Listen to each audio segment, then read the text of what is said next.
Hello दोस्तों, नमस्कार। तो यूजीसी नेट हिंदी उपन्यास की प्रश्नोत्तरी में आप लोगों का स्वागत है। और हम लोग पिछले वर्षों में पूछे गए उपन्यास के प्रश्नों को हल करेंगे और इसके माध्यम से ये जानने की कोशिश करेंगे कि आप कहाँ तक तैयारी किए हैं और परीक्षा के लिए कहाँ तक तैयार हैं। देखिए, इसके पहले हम लोगों ने भाषा विज्ञान पर प्रश्नोत्तरी की है, महत्वपूर्ण 150 प्रश्नों पर। यदि आपने उस वीडियो को नहीं देखा है तो नीचे डिस्क्रिप्शन बॉक्स में लिंक है, वहां से जाकर के देख सकते हैं। आज का हमारा पहला प्रश्न है कि शीतला माँ के नाराज हो जाने के भय से लोग बच्चों को चेचक का टीका तक नहीं लगवाते थे। उपयुक्त प्रसंग निम्नलिखित में से किस उपन्यास में वर्णित है? और आपके सामने ऑप्शन है: देवरानी जेठानी की कहानी, रहस्य कथा, परीक्षा गुरु, श्यामा स्वप्न। ये 2022 में प्रश्न आया था। तो देखिए, आपका जो सही उत्तर हो जाएगा वो होगा देवरानी जेठानी की कहानी। इसमें इस स्टेटमेंट का वर्णन है। मैं ये कहना चाहता हूँ कि आप लोगों को लग रहा होगा कि एक लाइन दे करके पूछ देगा, 150-200 पेज का उपन्यास है, तो उसमें हम किसी भी चीज़ को कैसे बता सकते हैं कि ये किस उपन्यास का है। तो आप ये कोशिश करें कि आप उस उपन्यास को यदि आप पढ़ते हैं तो आप ज़्यादातर चांस है कि स्टेटमेंट को पहचान जाएंगे, कौन सा स्टेटमेंट किधर का है, किसने बोला था। तो इसलिए आप लोग ज़्यादा से ज़्यादा टेक्स्ट पार्ट को पढ़ें। इससे आपको बहुत ही हेल्प मिलती है, चाहे वो कहानी हो, उपन्यास हो, निबंध हो, नाटक हो या अन्य विधाएं हो, सबको आपको पढ़ना चाहिए। देखिए, कुछ बहुत बड़ी विधाएं हैं तो उनको आप जो इम्पोर्टेंट हो उसी से पढ़िए, लेकिन पढ़िए। दूसरा प्रश्न है, सूची 1 का सूची 2 के साथ मिलान करना है। सूची 1 में पात्रों के नाम दिए गए हैं और उनका सूची 2 में किससे संबंधित हैं, इनको बताना है। और नीचे कूट दिया गया है, कूट के माध्यम से सही का चयन करना है। तो देखिए, जो शकुन है वो बंटी से संबंधित है, तो इसलिए ए का 3 और ए का 3 आपके पहले ऑप्शन में है, इसलिए ए ऑप्शन इज राइट। कभी कभी चीजें पूरा हल करने की जरूरत नहीं होती है, कुछ ही देर में आप प्रश्नों को एलिमिनेट मेथड से हल कर सकते हैं। इसके बाद भविष्य के लिए देख लेते हैं कि महामाया का संबंध किससे है, तो अघोर भैरव से। पार्वती का संबंध किससे है, तो राम बोला से। हलीमा का संबंध किससे है, तो सौदागर सिंह से। तो इस तरीके से आपका ये ऑप्शन सही हो जाएगा। अगला प्रश्न, प्रश्न नंबर 3, कि झूठा सच उपन्यास में वर्णित है। इस उपन्यास में कौन कौन सी विशेषताएं आती हैं? ग्रामीण अंचलों का सामाजिक यथार्थ, विभाजन की भयोत्पादक आकांक्षा आशंका, शहरी जीवन की विसंगतियां, सांप्रदायिक विद्वेष की आग में मानवीय संवेदनाओं की हत्या। इन चारों ऑप्शन में से सही कूट का चयन करना है और आपको बताना है कि कौन से 2 ऑप्शन सही होंगे। ये भी 2022 में पूछा गया प्रश्न है उपन्यास से। तो देखिए, जो आपका सही उत्तर होगा वो हो जाएगा विभाजन की भयोत्पादक आशंका, बी ऑप्शन, और डी ऑप्शन, सांप्रदायिक विद्वेष की आग में मानवीय संवेदनाओं की हत्या। तो बी और डी आपके ए ऑप्शन में है, इसलिए ए ऑप्शन सही हो जाएगा। अगला प्रश्न देखते हैं, प्रश्न नंबर 4। और ये प्रश्न है कि परीक्षा गुरु उपन्यास निम्नलिखित में से किस विषय पर केंद्रित है? और आपके सामने 4 ऑप्शन दिए गए हैं, आपको सही उत्तर का चयन करना है। तो देखिए, क्या होता है ना कि जो 100% उत्तर सही होते हैं वही बताना होता है, ठीक है। इसमें लोग गलती ये कर देते हैं कि जब इस प्रश्न को पढ़ रहे होते हैं तो इनको दिखता है कि सामंत वर्ग के पतनोन्मुख चित्रण किया गया है। तो ये चीज सही है, चित्रण तो किया गया है, लेकिन ये आप 20%, 25% इसको सही मान सकते हैं। मेन रूप से अगर 100% जो सही है वो है ऑप्शन नंबर 1, कि प्रतीक रूप में ईस्ट इंडिया कंपनी द्वारा भारत के आर्थिक शोषण और लूट का यथार्थ चित्रण इसमें मिलता है।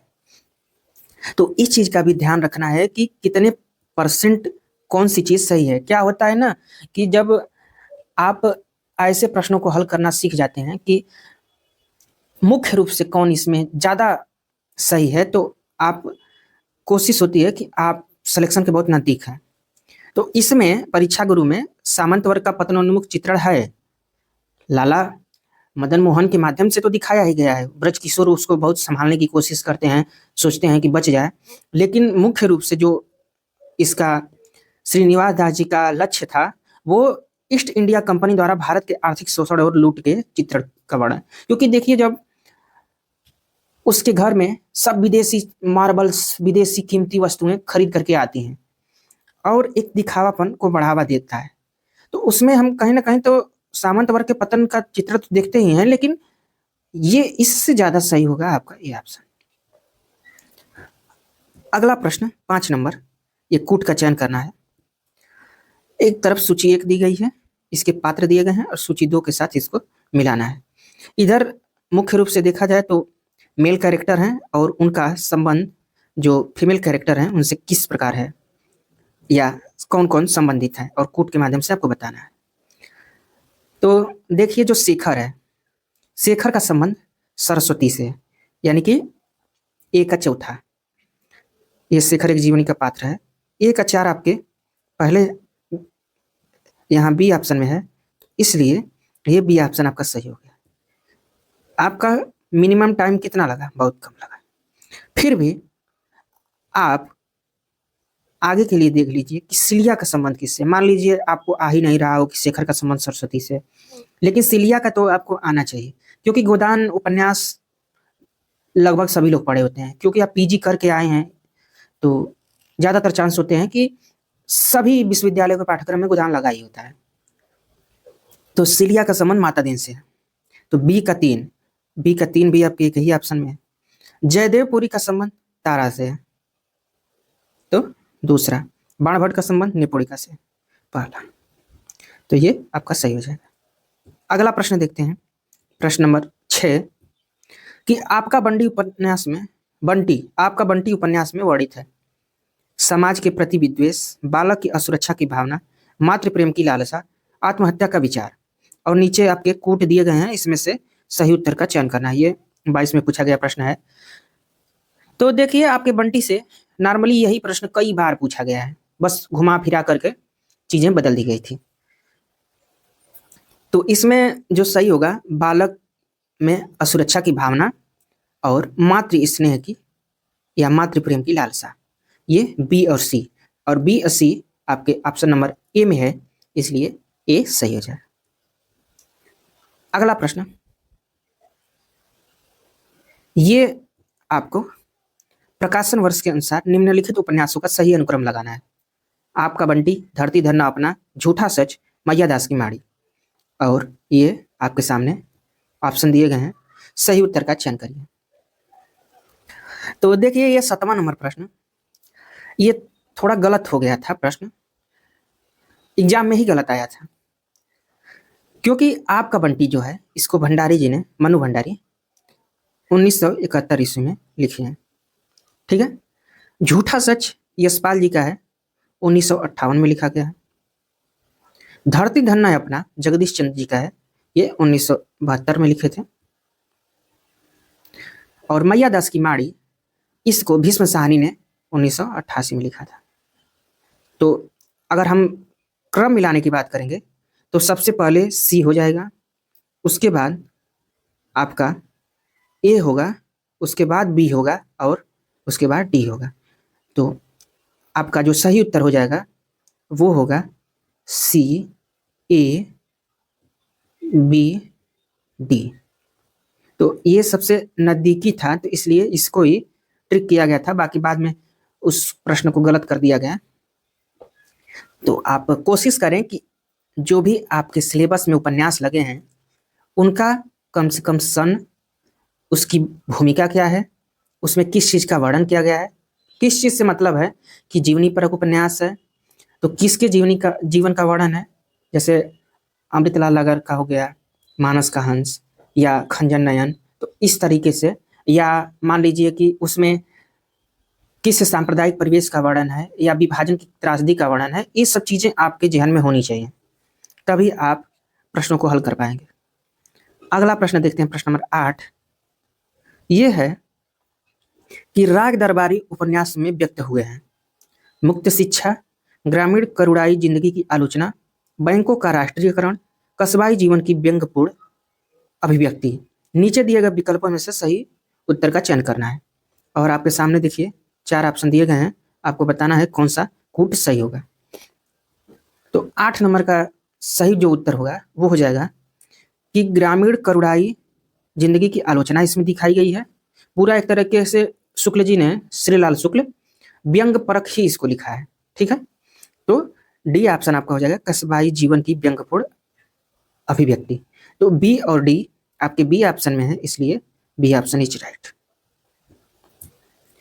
अगला प्रश्न 9 नंबर कि निम्नलिखित में से कौन सी रचना अमृतलाल नागर द्वारा रचित नहीं है। निगेटिव प्रश्न पूछा गया है। कभी कभी हम लोग पूरे प्रश्न को न पढ़ करके बस ये देख लेते हैं अमृतलाल नागर की रचना पूछी गई है और तुरंत ट्रिक करके आगे निकल जाते हैं, क्योंकि समय भी तो बचाना होता है, तो उसमें गलती होने की ज़्यादा चांसेज होते हैं। तो आप लोग कोशिश करेंगे पूरे प्रश्न को शिद्दत के साथ पढ़ें और सही उत्तर का चयन करें, क्योंकि 1-2 प्रश्नों से यदि आपका फाइनल रिजल्ट नहीं आता है तो बहुत तकलीफ होती है। तो आप लोग इसका जरूर ध्यान रखें। तो आइए 9वां नंबर का हम लोग सही उत्तर देखने का प्रयास करते हैं। तो आपका जो सही उत्तर हो जाएगा वो हो जाएगा अर्धनारीश्वर। देखिए अर्धनारीश्वर जो है ये विष्णु प्रभाकर जी का उपन्यास है। ठीक है, इसको आप लोग नोट कर सकते हैं। कब लिखे थे? तो 1992 ईस्वी में इसको इन्होंने लिखा था। बाकी ये तीनों बिखरे तिनके, करवट, अग्निगर्भा, ये अमृतलाल नागर जी का उपन्यास है। इसका भी अगर सन आपको चाहिए तो ये 1982 में लिखा गया था, ये 83 में लिखा गया था अग्निगर्भा, और करवट ये 1985 में लिखा गया था। यानी बिखरे तिनके 1982, अग्निगर्भा 1983 और करवट 1985। अगला प्रश्न देखते हैं, प्रश्न नंबर 10। यह है कि शेखर एक जीवनी उपन्यास की विशेषता बताइए। कौन सी विशेषता, 4 विशेषता दी गई है, कौन सी विशेषता सही है और नीचे दिए गए कूट में उसका सही कूट का चयन करना है। तो देखिए जो आपका सही उत्तर होगा वो हो जाएगा बी ऑप्शन, इसका कोई भी पात्र असामान्य मानसिकता से ग्रस्त नहीं है, और डी ऑप्शन, शेखर एक जन्मना विद्रोही पात्र है जिसके मन के विकास का अध्ययन लेखक का अभिप्रेत है। यानी कि ये पहला बी और डी, तो बी और डी आपके सी ऑप्शन में है, इसलिए सी ऑप्शन इज राइट। ठीक है, अब हम लोग अगला प्रश्न देखते हैं, प्रश्न नंबर 11। धनी कौन होता है? इसका कोई विचार नहीं करता, वह जो अपने कौशल से दूसरों को बेवकूफ बना सकता है। उपयुक्त संवाद गोदान के किन पात्रों के मध्य हुआ है? मेहता और मालती, गोविंदी और मेहता, दिग्विजय और मीनाक्षी, मिर्जा खुर्शीद और राय अमरपाल सिंह। ये भी 2022 में पूछा गया प्रश्न है, आप लोग सही उत्तर का चयन करें। तो देखिए आपको लग रहा होगा कि इतना छोटा सा स्टेटमेंट है, हम कैसे बता सकते हैं कि किसके बीच में हुआ था, लेकिन हम अपने अनुभव से बता रहे हैं कि इस उपन्यास को हम लोगों ने 2019-20 में पढ़ा है, लेकिन फिर भी इसको पढ़ते हुए लाइन को ये ध्यान में आ जाता है कि ये किसके बीच में बात हुई होगी। जितनी भी बात मेहता मालती के बीच में हुई है वो भी चीज़ें ध्यान हो जाती हैं कि ये तो मेहता मालती का ही स्टेटमेंट होगा, या होरी का राय साहब से जो स्टेटमेंट हुआ है, या होरी के साथ गोबर का स्टेटमेंट है, या धनिया के साथ होरी का स्टेटमेंट है। ये सब चीज़ें जहन में बनी रहती हैं, वो चीज़ें याद नहीं करनी है, वो चीज़ें आ ही जाती हैं समझ के आधार पर। तो ये मैं कहूँगा कि आप लोगों को चीज़ें पढ़नी चाहिए, टेक्स्ट पार्ट। और लड़कों में क्या गड़बड़ी हो जाती है कि वो पकड़ लेते हैं शुक्ल जी का इतिहास, बच्चन जी का इतिहास, नगेंद्र का, रामस्वरूप चतुर्वेदी का, इन्हीं लोगों का इतिहास पढ़ते रहते हैं, जबकि जो पूछने का परीक्षाओं में पैटर्न है वो थोड़ा बदल चुका है। आपसे जिस तरीके से, जिस लहजे में प्रश्न पूछ रहा है उसी लहजे में आपको पढ़ाई करनी है। तो आपका इसमें जो 11 नंबर का सही उत्तर होगा वो हो जाएगा गोविंदी और मेहता के बीच में ये स्टेटमेंट बोला गया है, तो इसलिए बी ऑप्शन सही है। अगला प्रश्न देखते हैं 12 नंबर। दोस्तों यदि हमारी प्रश्नोत्तरी आपको जैसे स्लो लग रही हो, क्या होता है कि कुछ लोगों को देखने की स्पीड तेज होती है, किसी लोगों को स्लो देखना पसंद होता है, तो वो तो दोनों फॉलो हम कर नहीं सकते हैं। आप 2x स्पीड पर करके देख लीजिए, फास्ट आपको देखने में मिल जाएगा। या थोड़ा सा फास्ट करना है तो 1.5 पर कर लीजिए। अब ये प्रश्न नंबर 12 देखते हैं। ये सही अनुक्रम लगाना है प्रकाशन वर्ष के आधार पर। और आपके सामने उपन्यास जो है वो निसहाय हिंदू है, परीक्षा गुरु है, देवरानी जेठानी की कहानी है और नूतन ब्रह्मचारी है। और नीचे दिए गए विकल्पों में से सही उत्तर का चयन करना। और ये बहुत ही महत्वपूर्ण उपन्यास है, इसको ज़्यादातर लोगों के जुबान पे रटे होंगे, बाकी जिनको नहीं मालूम है वो कंफ्यूज भी हो सकते हैं, गलत भी कर सकते हैं। देखिए, निसहाय हिंदू, इसको राधा कृष्णदास जी ने 1890 ईस्वी में लिखा था। तो ये 1890 ईस्वी हो गया। इसके बाद परीक्षा गुरु, ये तो आप सभी लोग जानते होंगे, ये आपके सिलेबस में भी लगा हुआ है उपन्यास है। 1882 में लाला श्रीनिवास दास जी ने लिखा था। देवरानी जेठानी की कहानी भी आपको मालूम होगी, 1870 ईस्वी में, इसको भी सब लोग जानते होंगे, आपके गौरी दत्त जी ने लिखा है। और नूतन ब्रह्मचारी आपका 1886 में लिखा गया था और लिखा था भट्ट जी ने, बालकृष्ण भट्ट। तो हम देखते हैं कि सबसे पहले इसमें 1870 है, यानी कि सी ऑप्शन, और सी ऑप्शन एक ही जगह है, इसलिए बी इज राइट। ठीक है, इन सन को भी आप लोग ध्यान रखें और इसको याद कर लें। अगला प्रश्न 13 नंबर, क्या तुम इतना भी नहीं जानते कि नारी परीक्षा नहीं चाहती, प्रेम चाहती है। परीक्षा गुणों को अवगुण, सुंदर को असुंदर बनाने वाली चीज है। प्रेम अवगुणों को गुण बनाता है, असुंदर को सुंदर। उपयुक्त संवाद गोदान के किन पात्रों के मध्य हुआ है।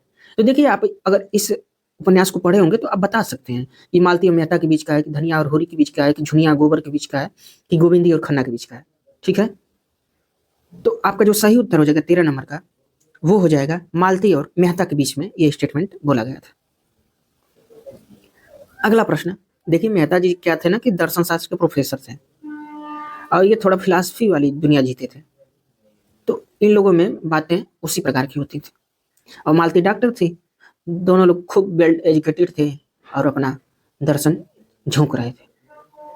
सूची 1 का सूची 2 के साथ मिलान करना है।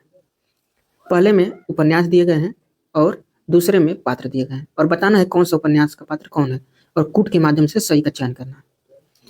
तो देखिए, जो परीक्षा गुरु है उसमें लाला मदन मोहन रहते हैं, एक रईस टाइप के इंसान होते हैं, और इनका सच्चा मित्र होता है ब्रजकिशोर, जो कि वकील रहता है।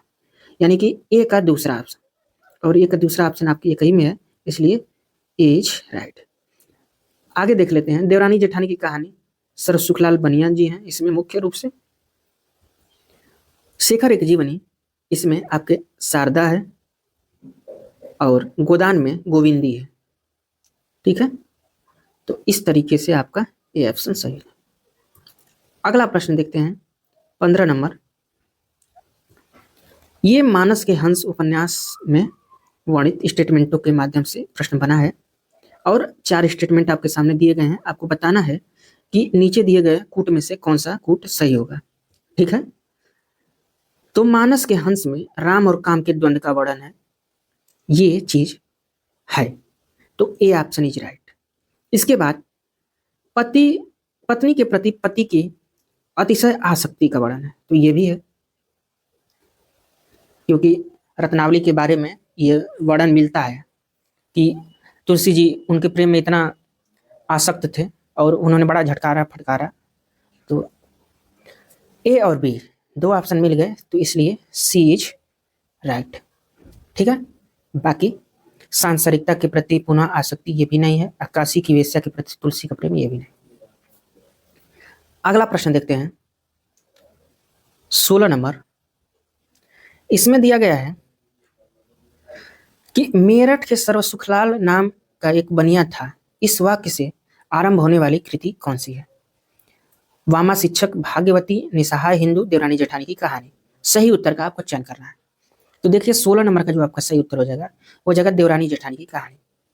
और एक चीज आप लोग बहुत ही महत्वपूर्ण है, उसको नोट कर लीजिए कि जो भी उपन्यास आरंभ हुआ है, कहानी आरंभ हुई है, नाटक आरंभ हुआ है, उसकी पहली लाइन जरूर लिख लीजिए कथानक में, फर्स्ट लाइन क्या है, पूछी जा सकती है, जैसे ये पूछा गया। अगला प्रश्न 17 नंबर, कि बाणभट्ट की आत्मकथा का केंद्रीय विषय क्या है? उदात्त प्रेम, लोक संस्कृति का सजीव और रससिक्त अंकन, वैशाली और तक्षशिला गणराज्यों का इतिहास, ईसा पूर्व बौद्धकालीन भारत की संस्कृति। नीचे दिए गए विकल्पों में से सही उत्तर का चयन करें। एक कूट आपके सामने है और बताना है कि सही उत्तर क्या होगा। तो 17 नंबर का जो आपका सही उत्तर हो जाएगा वो हो जाएगा उदात्त प्रेम और लोक संस्कृति का सजीव और रक्त सिक्त अंकन। तो ए बी ये दोनों सही हैं, इसलिए ए ऑप्शन इज राइट। अगला प्रश्न 18 नंबर, प्रकाशन वर्ष के अनुसार निम्नलिखित उपन्यासों का सही अनुक्रम बताइए। राग दरबारी, अंधेरे बंद कमरे, बाणभट्ट की आत्मकथा, मैला आंचल। और नीचे आपके कुंट दिए गए हैं, इसके माध्यम से बताना है कि इसका सही अनुक्रम क्या होगा प्रकाशन वर्ष के हिसाब से। तो देखिए, जो राग दरबारी है इसको श्रीलाल शुक्ल जी ने 1968 ईस्वी में लिखा था। अंधेरे बंद कमरे इसको मोहन राकेश जी ने 1961 में लिखा था। और बाणभट्ट की आत्मकथा हजारी प्रसाद द्विवेदी ने 1946 में लिखा था। और मैला आंचल आपके रेणु जी ने 1954 में लिखा था। तो इस तरीके से हम देखते हैं कि सबसे पहले सी ऑप्शन होगा, उसके बाद डी होगा, उसके बाद बी होगा, उसके बाद ए होगा। तो डी इज राइट। ठीक है, अगला प्रश्न देखते हैं 19 नंबर। यह प्रश्न है कि धरती धन्य अपना उपन्यास आधारित है पंजाब की ग्रामीण पृष्ठभूमि पर, दलित जीवन पर, स्वाधीनता आंदोलन पर, आपातकाल पर। तो देखिए, स्वाधीनता आंदोलन और आपातकाल ऐसा कुछ है वो नहीं। ठीक है, तो आपका ए और बी दो ऑप्शन बचता है और ए और बी दो ऑप्शन आपके सी में है, इसलिए सी इज राइट आंसर। अगला प्रश्न 20 नंबर, इसमें आपको बताना है कि जो उपन्यास दिए गए हैं वो किन के जीवन पर आधारित है या किन के जीवन को आधार बना करके ये उपन्यास लिखे गए हैं। महासमर, मानस का हंस, बाणभट्ट की आत्मकथा, खंजन नयन। बताना है कि जीवन पर आधारित उपन्यास कौन कौन है। और आपके सामने देखिए कुट दिए गए हैं ए बी सी डी। तो आपका जो सही उत्तर हो जाएगा वो हो जाएगा बी और डी। अब बी और डी किस ऑप्शन में है? ए ऑप्शन में है, इसलिए ए इज राइट। देखिए, मानस के हंस में आप लोग जानते हैं कि तुलसीदास जी के जीवन का वर्णन चित्रण है और खंजन नयन में सूरदास का है, तो इसलिए ये सही हो जाएगा। अगला प्रश्न 21 नंबर, कि तमस उपन्यास में क्या क्या वर्णन किया गया। और चार ऑप्शन आपके सामने हैं। प्रथम स्वतंत्रता संग्राम का, विभाजन की पृष्ठभूमि का, सांप्रदायिक विद्वेष का, अंग्रेजों की दयनीय स्थिति का। और नीचे विकल्प में कूट दिए गए हैं, सही उत्तर का चयन करना है। चार हैं कूट, बताइए सही उत्तर क्या होगा। तो 21 नंबर का जो आपका सही उत्तर होगा वो हो जाएगा विभाजन की पृष्ठभूमि इसमें है और सांप्रदायिक विद्वेष है। तो जहां भी विभाजन होगा वहां सांप्रदायिकता आएगी। ठीक है, तो इसलिए बी और सी आपके डी ऑप्शन में है, इसलिए डी इज राइट ऑप्शन। अगला प्रश्न, ये उपन्यास दिए गए हैं कहना सुवती जी के और प्रकाशन वर्ष के हिसाब से इनको सही क्रम में लगाना है और नीचे इसके लिए कूट दिए गए हैं ए बी सी और डी। आपको बताना है कि सही अनुक्रम क्या है। तो देखिए 22 नंबर में जो आपका सही अनुक्रम हो जाएगा, तो देखिए समय सरगम सुवती जी ने सन 2000 में लिखा है। जिंदगी नामा 1979 में इन्होंने लिखा है। सूरजमुखी अंधेरे के 1972 में लिखा है और दिलो दानिश 1993 में लिखा है। तो हम देखते हैं कि सबसे पहले आपका सी ऑप्शन आ रहा है और सी ऑप्शन आपके ए में है, इसलिए A is right, B D A. ठीक है, अगला प्रश्न 23 नंबर, आपको बताना है कि सूची 1 सूची 2 से किस प्रकार सुमेलित है। पंजाब, पूर्णिया, शिवपालगंज, गंगौली, ये स्थानों के नाम है और ये उपन्यासों के नाम है। आपको बताना है कि ये किस तरीके से सुमेलित हैं और कूट दिया गया है, सही उत्तर का चयन करना है। तो देखिए, हम उम्मीद करते होंगे कि आपके सिलेबस में मैला आंचल लगा है और मैला आंचल में पूर्णिया का जिक्र है, इसलिए बी का तीसरा ऑप्शन। ठीक है, और बी का तीसरा में किसमें है? 2 में है। ठीक है, इसके बाद आपके सिलेबस में राग दरबारी भी लगा है और राग दरबारी में शिवपालगंज की कथा वर्णित है, यानी कि सी का दूसरा। सी का दूसरा आपके एक ही ऑप्शन में है, इसलिए आपका डी ऑप्शन सही हो जाएगा। अब पंजाब को देख लेते हैं, तो पंजाब चौथा में है, जिंदगी नामा में है वर्णित और आपका गंगौली देख लेते हैं, तो गंगौली आधा गांव में जो है, आधा गांव उस गंगौली चित्रित है, तो इसलिए 23 का डी ऑप्शन सही है। अगला प्रश्न देखते हैं, प्रश्न नंबर 24। परीक्षा गुरु उपन्यास में अध्याय या परिच्छेद के स्थान पर किस शब्द का प्रयोग किया गया है? जो परीक्षा गुरु उपन्यास में अध्याय वर्णित हैं उसका नाम क्या है? अनुच्छेद, प्रकरण, सर्ग, काल। सही उत्तर का चयन करना है। तो देखिए 24 नंबर का जो आपका सही उत्तर हो जाएगा वो हो जाएगा प्रकरण। ये प्रकरणों का वर्णन है। और आपके लिए क्वेश्चन है कि परीक्षा गुरु उपन्यास में कितने प्रकरण है, आप लोग कमेंट करके बताएं। अगला प्रश्न 25 नंबर। यह एक ऐसा इतिहास है जो लोकमानस की भागीरथी के साथ बहता, पनपता और फैलता है और जन सामान्य के सांस्कृतिक पुख्तापन में जिंदा रहता है। उपयुक्त वक्तव्य निम्नलिखित में से किस उपन्यास के आरंभ में रचनाकार के द्वारा कहा गया? देखिए ये भी उपन्यास का जो प्रारंभ लाइन है उसी के उठा करके पूछ दिया गया है। तो आपको सभी उपन्यासों की प्रारंभ तो मालूम होनी चाहिए, ठीक है। आपके सामने ऑप्शन है जिंदगी नामा, दिलो दानी, समय सरगम, मित्रों मरजानी। सही उत्तर का चयन करें तो आपका सही उत्तर होगा जिंदगी नामा। जिंदगी नामा में ये स्टेटमेंट है। और देखिए ये जो तीनों उपन्यास हैं ये आपके सिलेबस में है नहीं, तो अगर मान लीजिए प्रश्न आपको आ ही नहीं रहा है तो जो आपके सिलेबस में रचना लगी हुई है कोशिश करिए उसी की तरफ जाने का, क्योंकि आपका झुकाव वहीं पे होगा। अगला प्रश्न देखते हैं 26 नंबर।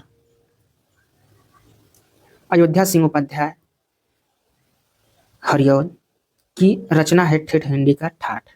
वो किस विधा में लिखी गई है? कविता, कहानी, उपन्यास, निबंध। ये सही उत्तर का बताने का प्रयास करें। मार्च 2023 में पूछा गया प्रश्न है और ये बहुत ही महत्वपूर्ण है। आ तो रहा होगा तो तुरंत टिक कर देंगे, नहीं आ रहा होगा तो बहुत झेल जाएंगे। ऐसा लगेगा कि अगर एक क्वेश्चन से अगर आपका नेट या जेआरएफ रुका ना तो बहुत पीड़ा होगी कि इतना छोटा सा सिंगल क्वेश्चन हम गलत करके चले आए। आपका सही उत्तर हो जाएगा ये उपन्यास विधा की रचना है। कुछ ऐसी रचनाएं हैं जो बड़ी कंफ्यूजन पैदा करती हैं कि वो किस विधा की रचना है, ठीक है। अगला प्रश्न देखते हैं, प्रश्न नंबर 27 कि झूठा सच में किस शहर का वर्णन नहीं है? निगेटिव प्रश्न पूछा है। जालंधर, कानपुर, लखनऊ, नैनीताल। 27 नंबर का सही उत्तर बताने का प्रयास करें। तो देखिए झूठा सच में जो आपका कानपुर है इसका वर्णन नहीं है। बाकी जालंधर और नैनीताल तो सब लोग जानते हैं। लखनऊ में थोड़ा कंफ्यूजन होगी, तो लखनऊ देखिए क्रांति का क्षेत्र रहा है तो लखनऊ से इसका वर्णन मिल जाता है, लेकिन कानपुर का नहीं मिलता। 28 नंबर प्रश्न। मुझे उन लोगों से जरा भी हमदर्दी नहीं है जो बातें तो करते हैं कम्युनिस्टों की सी, मगर जीवन में रईसों का सा उतना ही विलासमय, उतना ही स्वार्थ से भरा जीवन है। यह कथन किस उपन्यास का है? झूठा सच, गोदान, मैला आंचल, जिंदगी नामा। तो देखिए अगर आप गोदान पढ़े होंगे तो प्रेमचंद जी ठीक ठाक तरीके से उसमें इसका वर्णन करते हैं। जब स्टेटमेंट आता है होरी कहता है कि अरे राय साहब अमीर हैं फिर भी उनके बहुत टेंशन है कपार पे, तो वो कहता है कि मतलब या तो हम लोग मूर्ख बनाया जा रहा है या तो आप खुद मूर्ख बन रहे हैं, क्योंकि उतना बड़ा जीवन जीने वाले लोग भी टेंशन में जी रहे हैं, तो वो अपना राज हमें दे दें और हमारी जगह आकर के हमारा मजा चखें। तो ये खुश तो कोई नहीं था, लेकिन खैर ये गोदान का स्टेटमेंट रहा है। अगला प्रश्न 29 नंबर।